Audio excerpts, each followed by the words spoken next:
ಅಸ್ಲಾಂ ವಲೈಕುಂ ರಹಮತುಲ್ಲಾಹಿ ಬರ್ಕಾತುಹು. ಎಲ್ಲರಿಗೂ ನನ್ನ ನಮಸ್ಕಾರ. ನಾನು ಅಫ್ರೀನ್ ಖಾನ್, ಸಾಮಾಜಿಕ ಹೋರಾಟಗಾರ್ತಿ ಮತ್ತು ರಾಜಕಾರಣಿ ಅಂತಲೂ ಹೇಳ್ಬೋದು. ಇವತ್ತು ವಿಡಿಯೋ ಮಾಡುವ ಕಾರಣ ಏನಂತ ಹೇಳಿದ್ರೆ, ಕಪಿ ನನ್ನ ಮಗ ಪುನೀತ್ ಕೆರೆಹಳ್ಳಿ ಒಂದು ಪ್ರಶ್ನೆ ಮಾಡ್ತಾನೆ. ಏ ಜಮೀರ್ ಅಹ್ಮದ್ ಖಾನ್, ನಿಮ್ಮ ಅಲ್ಲಾಹ್ ಬಣ್ಣ ಏನು ಗೊತ್ತಾ ಅಂತ. ಕಿತ್ತೋಗಿರೋ ಕಮಂಗಿ ನನ್ನ ಮಗನೇ, ನಮ್ಮ ಅಲ್ಲಾಹಗೆ ಪ್ರಶ್ನೆ ಮಾಡೋ, ನಮ್ಮ ಅಲ್ಲಾಹ ಬಗ್ಗೆ ಬಣ್ಣ ಇರೋ ಪ್ರಶ್ನೆ ಮಾಡೋ ಅಷ್ಟು ತಾಕತ್ತು, ಅಷ್ಟು ದೊಡ್ಡವ್ ನೀನು ಆಗಿಲ್ಲ. ಇನ್ನು ನೀನು ಆಗೋದು ಇಲ್ಲ. ಈಗಲ್ಲ, 7 ಜನ್ಮ ತಗೊಂಡ್ರು ಆಗಲ್ಲ. ನಿನಗೆ ವಾಯು ಬಣ್ಣ ಏನಂತ ಗೊತ್ತಿದ್ಯಾ? ಜಲ ಬಣ್ಣ ಏನಂತ ಗೊತ್ತಿದ್ಯಾ? ನಮಗಿರುವ ಭಕ್ತಿ ನಮ್ಮಲ್ಲ ಮೇಲೆ ನಮಗ್ ಗೊತ್ತು, ನಮ್ಮಲ್ಲ ಯಾವ ತರ ಇದ್ದಾರೆ ಏನಂತ. ನಾವು ಅದಕ್ಕೋಸ್ಕರ ಯಾವುದೇ ಒಂದು ಬುತ್ತವನ್ನು ಮಾಡಿಲ್ಲ. ಅದಕ್ಕೇನೆ ಅಲ್ಲಾಹ್ ಅಂತ ಹೇಳೋದು. ಅಲ್ಲಾ ಏಕ್ ಹೇ, ಮುಸಲ್ಮಾನ್ ಕಾ ರಸೂಲ್ ಏಕ್ ಹೇ. ಅರ್ಥ ಆಯ್ತಾ? ಅದಕ್ಕೇನೆ ಹೇಳೋದು ಮುಸಲ್ಮಾನ್ ಅಂತ. ನೀನ್ ಕೇಳ್ತೀಯಲ್ಲ, ಅರಬಿಕ್ ಕಂಟ್ರಿ, ಅರಬಿಕ್, ತುರ್ಕ, ಗಿರ್ಕ ಅಂತ ನಿನಗೆ ಏನೇನ್ ಬೇಕೋ ಮಾತಾಡ್ಕೊಳ್ಳೋ. ಕಿತ್ತೋಗಿರೋ ನನ್ನ ಮಗನೇ, ಜಮೀರ್ ಅಹ್ಮದ್ ಖಾನ್ಗೆ ನೀನ್ ಎಷ್ಟು ಪ್ರಶ್ನೆ ಮಾಡ್ಬೇಕೋ ಮಾಡ್ಕೋ. ಡೈರೆಕ್ಟ್ ಅವ್ರ ಹೆಸರು ತಗೊಂಡು ಅವ್ರಿಗೆ ನೀನ್ ಸವಾಲ್ ಮಾಡು. ನಿನ್ಗೆ ಯಾರು ಬೇಡ ಅಂತ ಹೇಳಲ್ಲ. ಯಾಕಂದ್ರೆ ನೀನು ಇಬ್ಬರ ಜಗಳ, ಮೂರನೆಯವನ ಲಾಭ ನೋಡ್ತಾ ಇರೋದು ನೀನು. ಅರ್ಥ ಆಯ್ತಾ? ಗೌಡ್ರ ಫ್ಯಾಮಿಲಿ ಬಗ್ಗೆ ನಿನಗೆ ಕಾಳಜಿ ಇದೆಯೋ ಇಲ್ಲೋ, ಗೌರವ ಇದೆಯೋ ಇಲ್ಲೋ ನನಗಂತೂ ಗೊತ್ತಿಲ್ಲ. ಆದ್ರೆ ನಮ್ಗೆ ಅಪಾರವಾದ ಗೌರವ ಗೌಡ್ರ ಫ್ಯಾಮಿಲಿ ಬಗ್ಗೆ ಇದೆ, ಕುಮಾರಣ್ಣ ಬಗ್ಗೆ ಇದೆ, ಅಪ್ಪಾಜಿ ದೇವೇಗೌಡ ಅಪ್ಪಾಜಿ ಬಗ್ಗೆ ಇದೆ. ಯಾಕಂದ್ರೆ ಆ ಪಕ್ಷದಲ್ಲೇ ನಾನು ಬೆಳೆದಿದ್ದು. ಮತ್ತೆ ಯಾವುದೋ ಒಂದು ಕಾರಣಗಳಿಂದ ಹೊರಗಡೆ ಬಂದಿದೆ, ಮತ್ತೆ ಆ ಪಕ್ಷಕ್ಕೆ ನಾನು ಸೇರ್ಕೊಂಡಿದ್ದೀನಿ. ಆಯ್ತಾ? ಚುನಾವಣೆ ಸಂದರ್ಭದಲ್ಲಿ ನಾವು ಪಟ್ಟಿರೋ ಕಷ್ಟ ನಮಗ್ ಗೊತ್ತು, ನಾವು ಪಟ್ಟಿರೋ ಶ್ರಮ ನಮಗ್ ಗೊತ್ತು. ಯಾಕೆ? ನಮ್ಮ ಒಂದು ಮುಸಲ್ಮಾನರ ಸಮಾಜದ ಬಗ್ಗೆ ಅವ್ರಿಗೆ ಏನಿದೆಯೋ ಆ ಡೌಟ್ಗಳನ್ನ ನಾವು ಹೊರಗಡೆ ತಗೊಳ್ಬೇಕಂತ ನಾವು ಮಾಡ್ಕೊಂಡು ನಾವು ಕಷ್ಟಪಟ್ಟು ಏನೇನೋ ಮಾಡ್ತಾ ಇದೀವಿ. ಸಹಜ, ಚುನಾವಣೆ ಸಂದರ್ಭದಲ್ಲಿ ಅವರವರು ಅಭ್ಯರ್ಥಿ ಪರವಾಗಿ ಮಾತಾಡ್ತಾರೆ ಆ ಪಕ್ಷದವರು. ಆದ್ರೆ ಜಮೀರ್ ಅಹ್ಮದ್ ಖಾನ್ ಅವರು ಮಿತಿ ಮೀರಿ ಮಾತಾಡಿರೋದು ಅದು ನಮಗೂ ಮನ್ಸಿಗೆ ನೋವು ತಂದಿದೆ. ಅದ್ರ ಬಗ್ಗೆ ನಾವು ಧಿಕ್ಕರಿಸ್ತೀವಿ. ಆಯ್ತಾ? ನಮ್ಗೂ ಯಾವ ತರಾನು ನಮ್ಗೆ ಅವ್ರ ಬಗ್ಗೆ ಇವ್ರು ಈ ತರ ಮಾತಾಡಿದಾರಂತ ನಮ್ಗೆ ಒಳ್ಳೇದ್ ಅನ್ಸ್ತಾ ಇಲ್ಲ. ಅವ್ರು ಮಾತಾಡಿದ್ದು ತಪ್ಪು, 100ಕ್ಕೆ 100 ತಪ್ಪು ಮಾತಾಡಿರೋದು.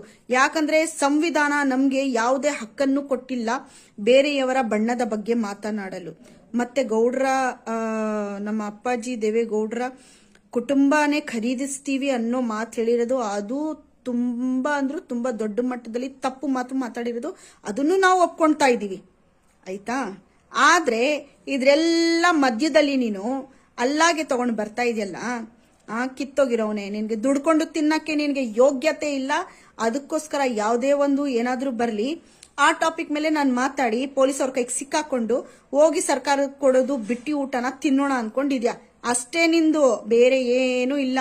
ಕುಮಾರಣ್ಣ ಬಗ್ಗೆ ನಿನಗೆ ಅಷ್ಟು ಕಾಳಜಿ ಇರ್ತಾ ಇದ್ರೆ, ಅವ್ರ ಮೇಲೆ ನಿನಗೆ ಗೌರವ ಇರ್ತಾ ಇದ್ರೆ, ಡೈರೆಕ್ಟ್ ಹೋಗಿ ಜಮೀರ್ ಅಹ್ಮದ್ ಖಾನ್ ಅವ್ರ ಮನೆ ಮುಂದೆ ನಿಂತ್ಕೊಂಡು ನೀನು ಪ್ರೊಟೆಸ್ಟ್ ಮಾಡ್ತಾ ಇದ್ದೆ, ಅಲ್ಲೋಗಿ ಸವಾಲ್ ಮಾಡ್ತಾ ಇದ್ದೆ. ಅದನ್ನ ಬಿಟ್ಟು ಎಲ್ಲೋ ಒಂದ್ ಕಡೆ ಕುತ್ಕೊಂಡು ವಿಡಿಯೋ ಮಾಡಿ ಅಲ್ಲಿ ನೀನು ಆ ಟಾಪಿಕ್ ಮಾತಾಡ್ತಾ ಇಲ್ಲ, ಬೇರೆ ಟಾಪಿಕ್ ಅಲ್ಲಿ ಎತ್ತಿ ನಮ್ಗೆ ಕೇಳ್ತಾ ಇದೆಯಲ್ಲ, ಪದೇ ಪದೇ ಪ್ರಶ್ನೆ ಮಾಡ್ತಾ ಇದೆಯಲ್ಲ, ಅಲ್ಲಾಹ ಬಣ್ಣ ಹೇಳು, ಅಲ್ಲಾಹ ಬಣ್ಣ ಹೇಳು ಅಂತ. ಕಮಂಗಿ ನನ್ ಮಗನೇ, ನೀನು ಉಸಿರು ತಗೊಳ್ತಾ ಇದೆಯಲ್ಲ, ಉಸಿರಾಡ್ತಾ ಇದೆಯಲ್ಲ, ಆ ಉಸಿರು ಬಣ್ಣ ಹೇಳು. ಗೊತ್ತಾ ನಿನ್ಗೆ ಹೇಗಿರುತ್ತಂತ ಉಸಿರು ಬಣ್ಣ? ಗಾಳಿ, ಅರ್ಥ ಆಯ್ತಾ? ಅದ್ರ ಬಣ್ಣ ತಿಳಿಸು. ನೀರು ಯಾವ ತರ ತಗೊಂತೀರೋ ಆ ಬಣ್ಣದಲ್ಲಿ ಬದಲಾಗುತ್ತೆ. ಅದಕ್ಕೊಂದು ಬಣ್ಣ ಇದೆಯಾ? ಹೇಳು. ಒಂದು ಬಣ್ಣ ಇದ್ರೆ ಹೇಳು, ಒಪ್ಕೊಳ್ಳೋಣಂತೆ. ನೀನ್ ಹೇಳ್ತೀಯಲ್ಲ ಬಣ್ಣ ಹೇಳಿ ತುರ್ಕ ತುರ್ಕ ತುರ್ಕ ಅಂತೆಲ್ಲ. ತುರ್ಕರ್ನ ಕಂಡ್ರೆ ನಿನ್ಗೇನಕ್ಕೂ ಅಷ್ಟು ಉರಿ? ನಾವು ತುರ್ಕುರ ಮುಸಲ್ಮಾನ್ರ ಅಂತ ಹೇಳಕ್ಕೆ ನಿನ್ಗೆ ಯೋಗ್ಯತೆ ಇಲ್ಲ, ಅದಕ್ಕೆ ತುರ್ಕುರು ಅಂತೀಯ. ತುರ್ಕರು ನಿನ್ಗೆ ಎಲ್ಲೋ ಏನೋ ಮಾಡಿದ್ದಾರೆ, ಅದಕ್ಕೋಸ್ಕರ ಅಷ್ಟು ಹೊಟ್ಟೆ ಕಿಚ್ಚು.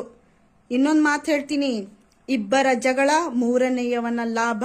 ಈಗಾದೆ ಮಾತನ್ನು ನೀನು ನಾನು ಉಪಯೋಗಿಸ್ಕೊಂಡು ನನ್ ಲಾಭ ಪಡ್ಕೊಂತೀನಿ ಅನ್ಕೊಂಡ್ಬೇಡ. ಆಯ್ತಾ? ನೀನ್ ಮಾಡ್ತಾ ಇರೋದು ಲಾಭಕ್ಕೋಸ್ಕರ ಅಲ್ಲ, ಬಿಟ್ಟಿ ಊಟ ತಿನ್ನಕ್ಕೋಸ್ಕರ. ನಿನ್ ಯೋಗ್ಯತೆ ಇಲ್ಲ ಪಿಂಪ್ ನನ್ ಮಗನೇ ನೀನು. ನಿನಗ್ ಬಂದ್ಬಿಟ್ಟು ನಾವು ನಮ್ಮ ಅಲ್ಲಾ ಬಣ್ಣ ಹೇಳ್ಬೇಕಾ? ಹುಷಾರ್. ಇನ್ಮೇಲೆ ಮುಸಲ್ಮಾನ್ರ ಮಧ್ಯದಲ್ಲಿ ಬಂದು ಅವ್ರ ಜಾತಿ ಬಗ್ಗೆ ಆಗ್ಲಿ, ಧರ್ಮದ ಬಗ್ಗೆ ಆಗ್ಲಿ, ಅವ್ರ ಹುಷಾರ್, ನಿನ್ಗೆ ನೀನ್ ಹೇಳ್ತಾ ಇದ್ದೀನಿ, ಅತಿ ಜಾಸ್ತಿ ನೀನ್ ಮಾತಾಡ್ತಾ ಇದ್ಯಾ ಆಯ್ತಾ. ಕುಮಾರಣ್ಣ ಬಗ್ಗೆ ನಮಗೂನು ಇದೆ ಗೌರವ, ಅತಿ ಜಾಸ್ತಿ, ನಿನಗಿಂತ ಜಾಸ್ತಿ ಗೌರವ ಇದೆ. ಅವ್ರ ಮೇಲೆ ಗೌರವ ಇರೋದಕ್ಕೋಸ್ಕರನೇ ಪಕ್ಷ ಬಿಟ್ಟು ಬೇರೆ ಪಕ್ಷ, ಮತ್ತೆ ಆ ಪಕ್ಷಕ್ಕೆ ನಾವು ಮರಳಿ ಬಂದಿದ್ದೀವಿ. ಯಾಕೆ? ಅವ್ರಿಗೆ ಮುಸಲ್ಮಾನರ ಬಗ್ಗೆ ಇರೋ ಕಾಳಜಿ, ಅವ್ರಿಗಿರೋ ಗೌರವ ಉಳಿಸ್ಕೊಳ್ಳೋಣ ಅಂತ ಆಯ್ತಾ. ನೀನಂತ ಕಿತ್ತೋಗಿರೋ ನನ್ನ ಮಕ್ಳು ಬಂದ್ಬಿಟ್ಟು ನಮ್ಮ ಮಧ್ಯದಲ್ಲಿ ತಂದಿಕ್ಕೋ ಕೆಲಸ ಮಾಡ್ತೀರಾ ಇಲ್ದಿದ್ದನ್ನ. ಇನ್ನೊಮ್ಮೆ ನೀನ್ ಏನಾದ್ರೂ ನಮ್ ಧರ್ಮದ ಬಗ್ಗೆ, ನಮ್ ಜಾತಿ ಬಗ್ಗೆ, ನಮ್ಮ ಅಲ್ಲಾಹ್ ಬಗ್ಗೆ ಯಾವುದೇ ಕೆಟ್ಟದ್ ಮಾತಾಡಿದ್ರೆ ನೀನ್ ಅರೆಸ್ಟ್ ಆಗಿ ಹೋಗ್ಬಿಟ್ಟು ಬಿಟ್ಟಿ ಊಟ ತಿನ್ನಕಂತೂ ಆಗಲ್ಲ. ನೀನ್ ಎಲ್ಲೋ ಒಂದು ಕಡೆ ಸೇರ್ಕೊಂಡು ಮೆಂಟಲ್ ನನ್ ಮಗ ಅಂತ ತಗೊಂಡೋಗಿ ಮೆಂಟಲ್ ಹಾಸ್ಪಿಟಲ್ ಅಲ್ಲಿ ಸೇರಿಸಿ ಇಲ್ದಿದ್ದೆಲ್ಲ ನಿನ್ಗೆ ಶಿಕ್ಷೆ ಕೊಡ್ಬೇಕು. ಆ ಕೆಲಸ ಕೊಟ್ಬಿಡ್ತೀವಿ ನಾವು. ಇದನ್ನ ನೀನು ನಿನ್ ತಲೆಯಲ್ಲಿ ಇಟ್ಕೋ. ಮತ್ತೆ ಇನ್ನೊಮ್ಮೆ ನಾನು ಇನ್ನೊಂದು ಮಾತು ಹೇಳ್ತೀನಿ. ತಮ್ಮ ತಮ್ಮ ಅಭ್ಯರ್ಥಿಗಳ ಪರವಾಗಿ ಪ್ರತಿಯೊಂದು ರಾಜಕಾರಣಿಗಳು ಮಾತಾಡ್ತಾರೆ. ಏನು? ನಮಗೆ ಮತಗಳು ಜಾಸ್ತಿ ಬರಲಿ ಅಂತ ಒಪ್ಕೊಂತೀವಿ. ಆದರೆ ಅದೇ ಇದ್ರಲ್ಲಿ ಬಂದ್ಬಿಟ್ಟು ಒಂದು ಅಭ್ಯರ್ಥಿ ಪರವಾಗಿ ಮಾತಾಡುವಾಗ ನಾವು ಯೋಚನೆ ಮಾಡಬೇಕು, ಮುಂದೆ ಇರೋರ ಬಗ್ಗೆ ನಾವು ಯಾವ ಥರ ಮಾತಾಡ್ತಾ ಇದ್ದೀವಿ, ಯಾವ ಪ್ರಕಾರ ಮಾತಾಡ್ತಾ ಇದ್ದೀವಿ ಅಂತ. ಜಮೀರ್ ಅಹ್ಮದ್ ಖಾನ್ ರವ್ರಿಗೆ ನಾವು ತುಂಬಾ ಗೌರವ ಕೊಡ್ತಾ ಇದ್ರಿ. ಯಾಕಂದ್ರೆ ಮುಸಲ್ಮಾನ್ ಸಮಾಜಕ್ಕೆ ಒಂದು ದೊಡ್ಡ ಲೀಡರ್ ಅವಶ್ಯಕತೆ ಇತ್ತು. ಆ ಲೀಡರ್ ಇವ್ರು ಇದ್ದಾರೆ, ಇವ್ರು ಆಗ್ತಾರೆ ಅಂತ ಇದೆ. ಆದರೆ ಇವರು ಮಾತಾಡಿರೋ ಮಾತುಗಳಲ್ಲಿ ನಮ್ಮ ಕುಮಾರಣ್ಣ ಆಗಲಿ, ನಮ್ಮ ಅಪ್ಪಾಜಿ ದೇವೇಗೌಡರು ಆಗಲಿ, ಅವ್ರ ಮನಸ್ಸಿಗೆ ತುಂಬ ನೋವು ತಂದಿಕ್ಕಿದ್ದಾರೆ. ಅದಕ್ಕೋಸ್ಕರ ನಾನೇನು ಹೇಳ್ತೀನಿ, ಇಂಥ ನನ್ನ ಮಕ್ಕಳನ್ನ ಯಾವುದೇ ಅವಕಾಶ ಕೊಡಬೇಡಿ. ನಾನು ನಮ್ಮ ಕಾನೂನಿನ, ನಮ್ಮ ಕರ್ನಾಟಕ ಸರ್ಕಾರ ಪೊಲೀಸ್ ಅಧಿಕಾರಿಗಳಲ್ಲಿ ನಾನು ಮನವಿ ಮಾಡ್ಕೊಳ್ಳೋದು ಏನಂತ ಹೇಳಿದ್ರೆ, ಇಂಥವ್ರನ್ನ ಇಂಥ ವಿಡಿಯೋ ಮಾಡಿದ ತಕ್ಷಣವೇ ಬೇರೆ ಅವರು ನಿಮ್ಮವರೆಗೂ ತಗೊಂಡು ಬಂದು ಅದನ್ನ ಕಂಪ್ಲೇಂಟ್ ಕೊಡೋಕ್ಕಿಂತ ಮುಂಚೆ ನೀವು ಸ್ಟೆಪ್ ತಗೊಂಡು ಇಂಥ ನನ್ನ ಮಕ್ಕಳನ್ನ ಏನಾದರೂ ಒಂದು ಪಾಠಕ್ಕೆ ಕಳಿಸಿ. ಇಲ್ಲಾಂದ್ರೆ ಈ ನನ್ನ ಮಕ್ಕಳು ಏನ್ ಮಾಡ್ತಾರೆ, ಸ್ವಲ್ಪ ಆಗೋದನ್ನ ಇಷ್ಟು ಮಾಡ್ತಾರೆ. ಚಿಂಗಾರಿಗೂ ಅಂಗಾರ ಲಗೇಜಸ್ ಅಂತಾರಲ್ಲ, ಆ ತರ ಅಂಗಾರ ಹಾಕ್ತಾರೆ ಇವರು. ಆ ಅಂಗಾರ ಹಾಕಕ್ ಕೊಡಬೇಡಿ. ಮತ್ತೆ ಈ ಕಿತ್ತೋಗಿರೋನು ಪುನೀತ್ ಕೆರೆಹಳ್ಳಿ ಇದಾನಲ್ಲ, ಇವನು ಅತಿ ಜಾಸ್ತಿ ಮಾಡ್ತವನೆ. ಮುಸಲ್ಮಾನರು ಯಾವತ್ತಾದ್ರೂ ನೀನು ಒಳ್ಳೇದಾದ್ರೂ ಮಾತಾಡಿದ್ಯಾ? ಆಯ್ತು ತಗೊಳ್ಳೋಣ ಬಿಡಪ್ಪ. ನೀನ್ ಚುನಾವಣೆ ನಡೀತಾ ಇತ್ತಲ್ಲ, ಕುಮಾರಣ್ಣ ಬಗ್ಗೆ ನಿನ್ಗೆ ಅಷ್ಟು ಪ್ರೀತಿ ಗೌರವ ಇರ್ತಾ ಇದ್ರೆ ಅವ್ರ ಪರವಾಗಿ ಮಾತಾಡ್ಬೇಕಾಗಿತ್ತು. ನಿಖಿಲ್ ಕುಮಾರಸ್ವಾಮಿ ಅವ್ರ ಪರವಾಗಿ ಮತಯಾಚನೆ ಮಾಡ್ಬೇಕಾಗಿತ್ತು. ಆಯ್ತಂತ ಒಪ್ಕೊಂತಾ ಇದೀವಿ. ಅವಾಗ ನೀನ್ ಬಾಯಿ ಬಂದಿಲ್ಲ ಮಾತಾಡಕ್ಕೋಸ್ಕರ. ಆದ್ರೆ ನೀನು ಇದ್ರೆಲ್ಲ ಮಧ್ಯದಲ್ಲಿ ನಮ್ಮ ಅಲ್ಲಾಹ ಬಗ್ಗೆ ತಗೊಂಡ್ ಬಂದು ನೀನ್ ಇಕ್ತಾ ಇದೆಯಲ್ಲ, ನಮ್ಮ ಧರ್ಮದ ಬಗ್ಗೆ, ಅದು ತುಂಬಾ ದೊಡ್ಡ ತಪ್ಪು ಮಾಡಿದ್ಯಾ ನೀನು. ಹುಷಾರ್, ಇನ್ ಮೇಲೆ ಯಾವುದೇ ಕಾರಣಕ್ಕೂ ನಮ್ ಸುದ್ದಿವರೆಗೂ ಬರಬಾರ್ದು ನೀನು.